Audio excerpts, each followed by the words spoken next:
আশা করি তোমরা দেখে বুঝতে পারছো এটা কোথাকার জু। এটা হচ্ছে দার্জিলিং এর জু। জুটা তোমাদের সঙ্গে শেয়ার করা হয়নি, তো আমি যেহেতু এডিট করতে বলেইছি আমার অনেক লেট হয়ে গেছে, সে কারণে জুগুলো শেয়ার করা হয়নি। চলো আস্তে আস্তে তোমাদের সঙ্গে হ্যাঁ এখানে শেয়ার করি। ভাল্লুকটা আছে,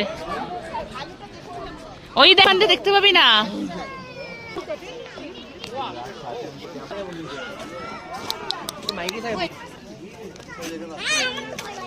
দেখো প্রত্যেকবারই এই ভাল্লুকটা দেখা দেয়, ও প্রত্যেকবারই দেখা দেয়, কিন্তু ও খুব ফ্রেন্ডলি মানে। এই দেখ বাবা, দেখছিস বাবা, ওকে ওটা, ওকে কোলে ওঠা, কোলে ওঠা, ওই দেখ ওর পোজ দিচ্ছে। এ কিন্তু খুব ফ্রেন্ডলি বলো। ওই দেখ সবাইকে দেখা দিচ্ছে, দেখেছিস, ওরও খুব আনন্দ হচ্ছে ভাল্লুক দেখে। আবার দেখবে, চলো চলো, অনেক